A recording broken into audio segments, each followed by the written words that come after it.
So we're just going to watch one little show, and it's basically just a kid's show from the 90s that I just grabbed one episode of.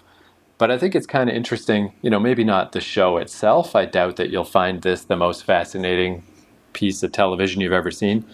But it's kind of neat in the history of stuff because it's an early example of computer graphics, which again, I think this is something that's more interesting to me growing up with video games. I was always very interested in, computer graphics are so neat because Pac-Man didn't necessarily look like Pac-Man as a stylistic choice. It's because that's kind of the best they could do, and then Super Mario, again, that's the best they could do.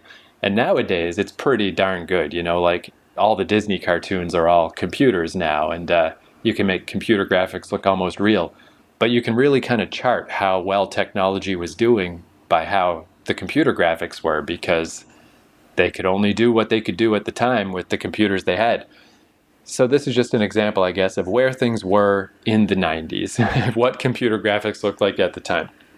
But also, one thing I'll tie this into that I'm sure you're more familiar with, the Dire Straits song, Money for Nothing? Money for nothing, they're free. Something's free.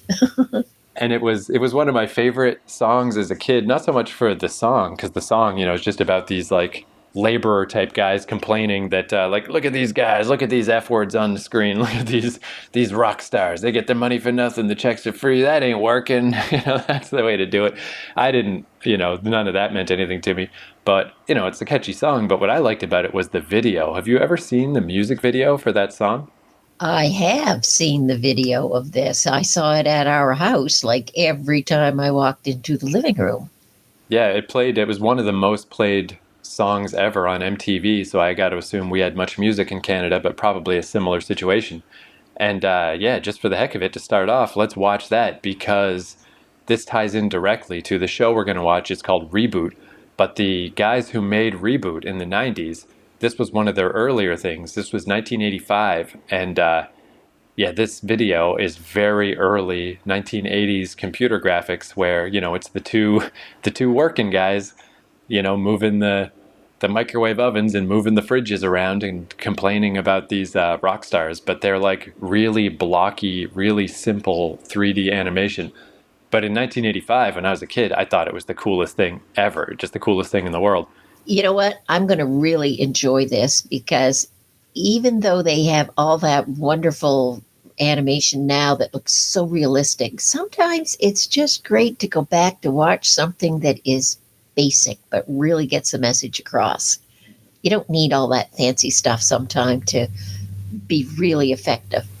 Yeah, and I mean, like I was saying before too about the technology levels, like that's one thing I really think is interesting about the history of video games and by extension computer graphics is it wasn't like an artistic choice in the way that things are with other mediums, Like nowadays, you can choose to write like Jane Austen if you want. You can choose to paint like a Renaissance painter if you want. And nowadays, you can choose to go back to retro graphics if you want. You can make things look like Pac-Man if you want. But back then, they didn't necessarily want to. They didn't want to make this Dire Straits video so simple and so blocky and so basic. They just didn't have any other choice. So I just think it's an art form that is so different from the others because it's gated by technology. Except nowadays, it's kind of not. Nowadays, it's like, whatever, do whatever you want. Who cares? But for the like decades, you could only do as much as you could do. And you'll even see with these, like the difference between 1985 and 1997 is huge. Like the amount that this stuff changed in 10 years. But yeah, to kick it off, let's just watch Money for Nothing, because also it's just a good song, just a catchy song. Alrighty.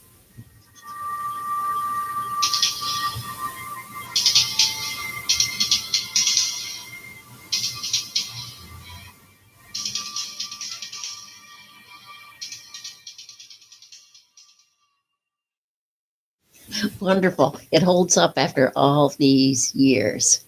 Well done.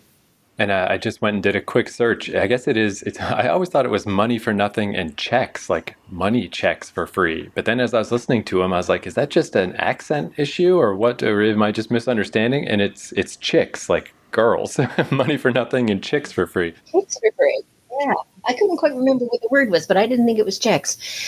I never realized it till now, but the animated characters are very Lego like. Do you ever notice that? Like they're very blocky, which is why I think it lasts. Lego is still such a big item, big ticket item. So many kids grew up with Lego that this holds up after all these years because that animation is very Lego like. The little square boxes, everybody's square. Yeah, and just from a computing standpoint, like it's kind of convenient that it is sort of this sort of simple, timeless look. But from a computing standpoint, yeah, that's just mainly so that they could actually get the thing done with the computers of the 80s. Like, less computations needed. Because even this later show, Reboot, the main characters were fairly complicated, but a lot of the background characters in Reboot are literally boxes, just like three boxes on top of each other with eyes. And that was, again, just so they could actually render out these graphics in time to get the thing done. But it works and it's long lasting. It was genius. I'm sure they didn't know it at the time, but it was genius. Yeah, it's quite surprising, really, how well that ages, because that is kind of the danger of trying to be cutting edge with technology, right? Is like once technology moves on, you don't look cutting edge anymore. But yeah, that definitely does hold up. That is just a cool video. And all the little things too of just like, the mouths don't really move or anything. It's just the guy's teeth just blink, you know, blink on and off. But yeah, it's like it symbolizes talking more than real talking. But that's fine. That works. But they're even able to do little things like that are so subtle, like the tall, thin guy when he's watching the video of the girl with her little panties on there, and she's roaming off, and he just has. There's just a little look that they somehow get graphically that is like, wow, wow, and it's so subtle. And there is a sort of school of thought with video games that it can help to have simpler graphics because it's easier to inhabit that character yourself, or like to think of it as you. Like once somebody gets too realistic, then that's them. That's a separate person, a separate character, a cipher. That's the word I'm looking for. It's like, it's just a stand-in for a human being. It's like a smiley face, it can apply to anybody. And yeah, you can see those workaday men, and like if they looked like real big, gruff, burly working guys, you wouldn't identify with them as much. But when they're just like simple versions, you're like, yeah, I can understand where this guy's coming from, So yeah, that company, or they weren't really a company so much at the time, it was these two guys. That music video was made by Ian Pearson and Gavin Blair in the 80s. And in 1993, they formed this company called Mainframe Entertainment. And I'd always heard that Mainframe was a Canadian company, and they were, but as far as I can tell, it seems like they're Canadian for tax reasons. Those two guys are actually British. So I always kind of thought of this show Reboot that they did as like a proud Canadian thing. But I don't know that that's necessarily accurate. It was made in Canada, and it's a Canadian company, but the actual guys are British. But, honorary Canadians, we're all in the Commonwealth. It's fine.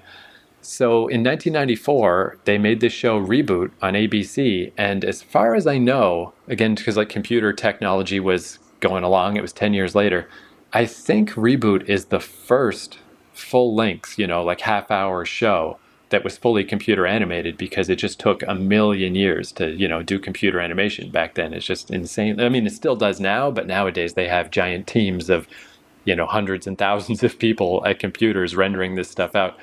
This team that made Reboot, it was like a handful of people, but they managed to make this half-hour show on a schedule and kept it all together, and it was pretty cool. But it launched on ABC, which was owned by Disney, and as puritanical as ever in the 90s, maybe worse so back then. So this show, it takes place inside a computer, and the characters are fighting their little wars inside the computer. And then once in a while, whoever in the real world owns that computer, he turns on a video game, and then the video game comes crashing in, and they have to take a break to go deal with the video game. And they have to beat the guy. They have to beat the user at the video game, or it'll destroy part of their town or whatever, which is like a neat way for them to just, have side plots based on video games. Must be frustrating though. Whoever owns that computer never wins a video game. They always manage to beat them. But that's the basic setup of this show. And the big thing with this show is because it was on ABC through Disney, they wanted to make sure that it was totally appropriate for kids, but they went way overboard. Like the stories of the censorship of Reboot, I don't know if it's because it was computer animated and it was a new thing. I have no idea why they had such a bee in their bonnet about this show. But for example, so the main characters were Dot Matrix and her little brother Enzo. So the character of Dot was considered too sexualized by the ABC Board of Standards and Practices, and the animators were forced to make her breasts less curvy and form them into a lumpy mono breast, which is what they referred to it as. So it was like she had like a Pac-Man boob, like one boob that went across her chest and just kind of poked out a little bit. Oh, God. Yeah, it's like you can't ever have two separate boobs. Children are going to watch this show. And there's like a million examples, but this is the one that stood out the most to me. In one episode, a scene of Dot giving her brother Enzo a sisterly kiss on the chin, not even the cheek or anything, on the chin, was cut due to standards and practices' fear of promoting incest. So the guy, Ian Pearson, one of the main guys, he said that the insinuation of incest he described as one of the sickest things I've heard. And it's such a weird irony that those are the censors, those are the people that are supposed to protect the children and keep everyone safe. But they're the ones with these weird ideas in their head that no one else was thinking of in a million years and no one ever would. Oh, it sounds to me like a lot of those, if they were men, maybe they were women, but they sound like they had a whole lot of repressed sexual desires. Yeah, absolutely, right? And I mean, I know America is, famous for that, that they, no offense, America, but the stereotype about your country is you love violence and you hate sex. And in this case, they hated violence and they hated sex. They hated everything. They're just like, apparently it was just brutal working with these people. So they did that for the first 2 seasons. And then with season 3, they severed ties with ABC. And they could finally just, amongst all the other things, I'm just focusing on the mono breast because it ties into the episode we're going to watch, and it's just a funny example. But they managed to stop with the mono breasts. All the adult female characters were replaced with more anatomically correct versions. And then, ironically, after severing ties with ABC following the 2nd season, the show reached a greater number of households when it was just in syndication. It wasn't tied to any specific network. Though in Canada, it was just on YTV, youth television. It was just on YTV the whole time, so we had no idea about all this stuff in Canada. But the episode that I thought we could watch, because it's cool just to see how the computer graphics advanced from the Dire Straits days, but it also ties into all this censorship stuff. So season 3, no more ABC. They could stop with all these rules. And they went hog wild with this first episode. This first episode of season 3. I remember when this came out when I was like, I don't know, I was like 16 or something. I was starting to age out of like, maybe I shouldn't be watching Reboot anymore. And like, cartoons are starting to lose their interest a little. But then I saw this episode and I was like, holy crap. Like I didn't know about any of this till later, all this behind the scenes stuff. I was like, what the heck happened to Reboot?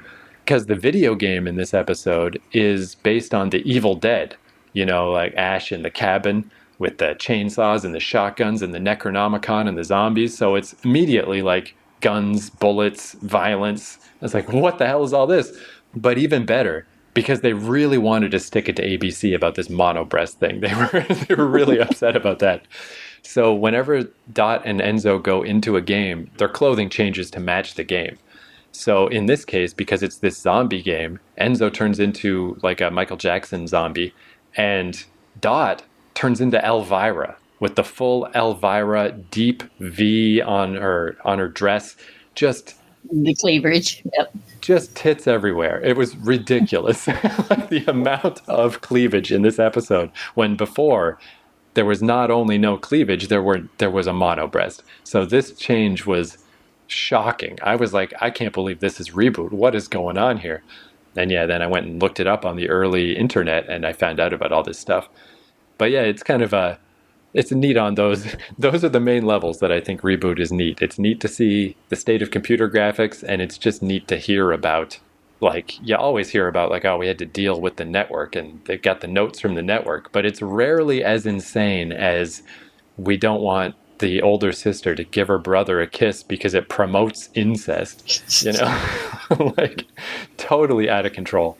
Okay. So this is Reboot Season 3, Episode 1, To Mend and Defend. And yeah, like I said, it's just they're having these wars within the computer, and then they got to go into a video game. And I think all you really need to know is there was a guy named Bob. Bob used to, be the protector of the realm. And Bob is gone. I don't remember what happened to Bob at the end of Season 2, but the big cliffhanger thing is now they got to deal with this situation without Bob. I come from the net. Infecting systems, people, and cities to this place. Yeah, it even ends with the everybody laughing at a joke that's not funny. Classic, like, corny, bad TV ending. So, obviously, it's a kid's show. It's like, it's not good. Now, I can see why, for people of your generation that grew up with video games and everything, I can see why you would really enjoy this show. The animation is really quite good in it, considering how much it has developed in like the 10 years since we saw the Dire Straits video. But storyline and all that, to me, kind of shaky, a little corny. All those references to everybody and their dog. There's like a little bit of me that is like trying to think back to those days where I'm like, yeah, what did happen to Bob? And that thing where they're like rebirthing hexadecimal, like what happened with that? Like I don't remember any of this stuff, but I don't think I'm curious enough to actually go rewatch these episodes, but maybe I'll look it up, look up a summary or something, because, but yeah, also that there was no alternative. Like even that Dire Straits video was not even, it was only 4 minutes long and it wasn't even fully computer animated, it was like just bits of computer animation. So yeah, Reboot was the only game in town. It didn't have competition. So in that sense, yeah, it was the greatest computer animated show the 90s ever had. But again, yeah, like it was just novelty. It was the underlying show. Yeah, nothing particularly special going on there. But it is funny, just all the stuff I was saying before about the censorship. Yeah, they went all out on that one. Like, I did love the Evil Dead stuff because, also at that time, being a teenager, it's like, yay, Bruce Campbell, Evil Dead, nothing's better than that. And look at that, the Necronomicon and the zombies and everything. Yeah, and just that they did all that stuff. They had shotguns and blowing up skeletons and, of course, Dot's boobs that I think got bigger as the episode went. They seemed to get more and more prominent. And yet the world didn't end, Nobody minded. Nobody cared. It's just some green boobs in a cartoon. Who gives an F? but ABC was making their lives a living hell for 2 years before this. And yeah, and you can that's the cool part about that episode. You can feel that sense of them just like shaking off the bad juju. Like, oh, get them out of here. Now we're just going to do all the stuff we want to do. Which again, wasn't even that crazy. It was fairly reasonable. And many times, if you just produce that stuff and there's no comment about it, there will be certain people that will be astute enough to pick up on every little thing and perhaps see incest on a kiss on the chin. But most people don't. Most people that just it's TV. It just, you watch it and it just goes by you, and you don't have a whole lot of thoughts on a variety of different levels as to, my God, what was really going on? Was there really an underlying message here that I'm missing? And most people, that's not how it works when you watch TV. You just, well, yeah, you see those boobs. Yeah, big deal. So you see those boobs. You're not going to go out and you got to feel somebody up because with big boobs, just because you happen to see it on a cartoon TV show. So, but when people draw it to your attention, then yes, you say, oh my God, look at those tits. Woo. How on earth does she keep the dress on? They would be flopping right out. They're so huge. Apologies, by the way, on my end, if anyone hears weird noises. I swear, I don't know what's going on. This little Airbnb I'm at in Taiwan, it's quiet as the grave all week. And then somehow the one day on Saturday night when we record this, I don't know what the fuck's going on out there. They're having like some kind of like, I don't know, like a party in the hallway. But even stuff in that episode, though, I remember reading about later, like even stuff that kind of went over my head. It's like, oh, I guess that was a thing. Like when Dot first gets in the Elvira dress and Enzo's a zombie, so his zombie eye falls out of the socket and bounces up and down. And then I read people later saying that was an excuse that they could do that camera shot of the camera zooming in and out on Dot's chest like a ooga. And I'm like, I guess so. Yeah, that probably is what they were doing, but like I didn't catch on to that either. So yeah, like I don't know. It is like it's such a strange thing where you can it says more about the viewer, any of that type of stuff. Like how deep are you gonna see this stuff? Like are you going to think that a kiss between a brother and sister is too much? But even me at 16, who I was like, cool, look at the Elvira dress. Those are cartoon boobs. But even I didn't catch on that was supposed to be some kind of like zooming in on the boob shot. But apparently other people did. So I guess we all water finds its level, right? We all decide how perverted we're going to be. But yeah, mostly, again, like I was saying, I don't know that there's much to say necessarily about the show, because the show is a pretty boilerplate show. But as its kind of place in cartoon history, it's kind of neat because it is such an early computer-generated show. And yeah, there's rarely an example that clear. I guess I could have, if we wanted to sit here all night, I could have showed you an earlier episode with the mono boob. But just imagine that same corny stuff and the same kind of lame kid show, but just with no Elvira and no shotguns. So it seemed quite a big difference at the time. So to finish things off, I got a secret bonus final thing, and I'm not even going to tell you what it is. I think just click on it, and it just ties together some of the stuff we've been talking about, or just TV history in general, and it's just delightful. Well,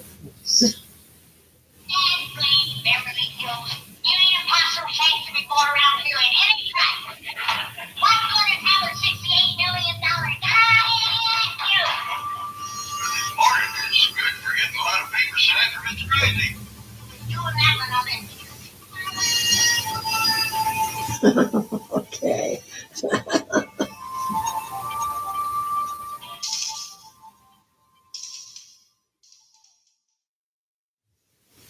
Fabulous. Where did you get that? Yeah, it was definitely not one of Weird Al's big hits. Like, I'm not surprised you never saw that before, because I had forgotten about it too. It was just watching that Dire Straits video. There's this one scene in that Dire Straits video where there's just way too many camera angles. It just keeps switching back and forth. And that's when it came into my mind, like, oh yeah, brought back that memory of Weird Al, like looking to the left, looking to the right, looking up, looking down. Like, why is there so many camera angles? What's going on? And this was from his movie UHF that sadly was a box office bomb. It came out the same day as Tim Burton's Batman in 1989, and yeah, became a pretty big hit on video later, but huge box office bomb. So yeah, that was just one of the songs that he did for that movie, and yeah, it's incredible how well that fits. It's perfect. It's perfect, especially anybody that knows the Beverly Hillbillies, that series. Like, that's great.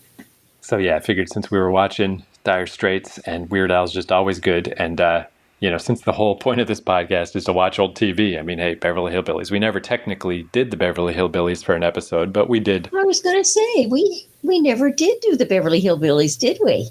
Yeah, I mean, I think we could someday, but we watched it so much growing up that it's not like rediscovering it exactly. And instead, we did Green Acres and Petticoat Junction, so we've done all the adjacent shows.